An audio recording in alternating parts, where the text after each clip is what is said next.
All right, so today we're diving into a really chilling true story.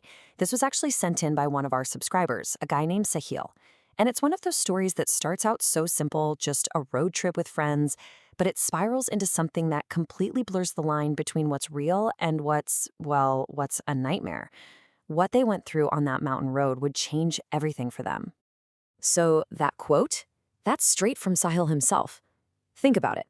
A lullaby is supposed to be one of the most comforting sounds we know, right? It's safety, it's childhood. But for him, that sound has become a trigger for pure terror. And trust me, by the end of this, you're going to understand exactly why. So, how in the world did this whole nightmare even start? Well, like a lot of really unsettling stories, it didn't begin in some dark, spooky place. It actually started with the best of intentions. It began with a few good friends, a trip up to the mountains, and a really specific, really heartfelt mission. Okay, so let's meet the crew. There were four of them. Sahil, who's telling us the story, his friends Chirag, Arun, and Samai. They decided to take a trip to Manali. But this wasn't just about having fun. It was really about their friend Samai. See, he'd gotten really quiet and distant ever since his younger brother had tragically died in an accident. This whole trip was supposed to be about helping him, to bring back the old Samai. Before their journey took a really dark turn, they got a warning. It was just a simple piece of local advice, the kind of thing you hear and kind of brush off as a superstition at the time. But later on, oh man, it would echo back with this absolutely terrifying meaning. As they were getting ready to head out to the famous Rothing Pass, the receptionist at their hotel gave them this one piece of advice: be back before 6 p.m. When they asked him why, his whole explanation just sounded like a local folktale. Something you tell tourists to spook them. They just laughed it off. Now, here's the thing about that warning. The name Rotang itself should have been a massive red flag. It literally translates to Valley of Death or Pile of Corpses. Yeah, the receptionist told them that the locals believe in this illusory shadow, a Mayavi saya that haunts the pass after dark, and it supposedly claims anyone who travels there too late. But, they were young, on a trip, just another ghost story, right? And this is exactly where their fun trip takes a sharp, terrifying dive.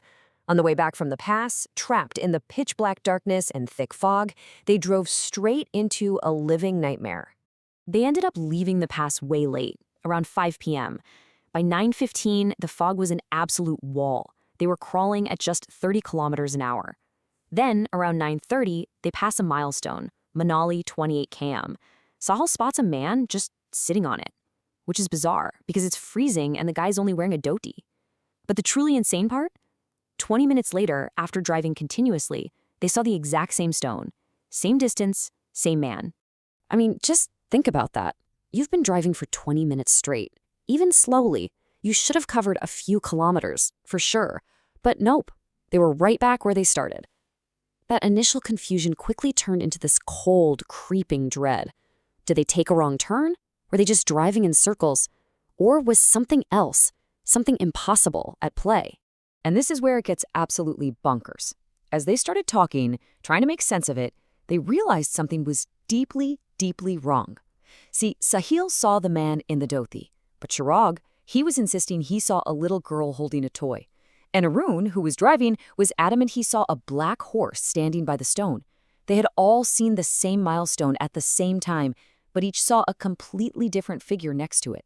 And what about Samai, the friend this was all for? He started acting incredibly strange, just repeating that someone out there needed their help and that if they were asked, they had to stop the car. His weird plea just added this whole new layer of tension to the fear that was already filling up that car.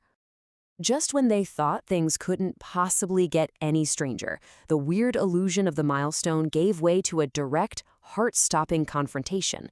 The threat was no longer just a landmark on the side of the road. It was now right outside their window.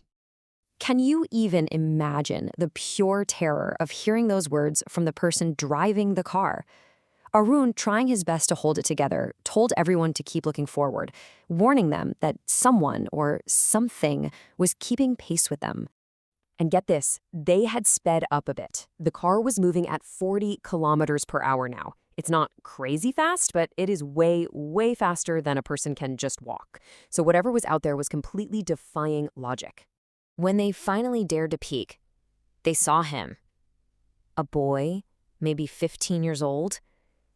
His clothes were caked in mud, his face was all bruised, and he was just calmly walking alongside their moving car. He wasn't even breaking a sweat. Just walking. And this is the moment the horror just explodes. Samai, completely unfazed, lowers his window and starts smiling and waving at the figure like he's greeting an old friend. The others are screaming his name, but it's like he's in a trance. The central window controls stopped working. For what felt like an eternity, they were totally helpless, just watching as their friend connected with the entity outside.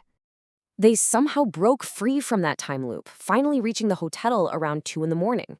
They were shaken, but so relieved to be safe. They all agreed to just go to sleep and talk in the morning. But the horror hadn't stayed on the mountain. It had followed them back. It's 3:30 a.m. Sahil is woken up by the sound of singing. He looks over, and it's Samay, sitting on the floor in front of a mirror, singing this sweet, gentle children's lullaby to his own reflection. It's a really famous, comforting song. But in that context, in the dead of night, it was absolutely chilling. As the other friends woke up and stared in horror, they saw the change in Samai. His eyes were completely bloodshot. Dark bruises, like finger marks, were appearing on his neck as if invisible hands were choking him. And through all of it, he had this small, unnatural, terrifying smile on his face while singing that lullaby. It was horrifyingly clear. Samai was no longer just Samai. The terror on the mountain was over, but the terror in that hotel room had just kicked into high gear. What followed was a desperate attempt to save their friend, and it led to a resolution that left a scar that would never, ever fully heal. Remembering the receptionist's warning, they took Samai to a local pundit, a priest. The pundit took one look at him and knew exactly what it was, a possession.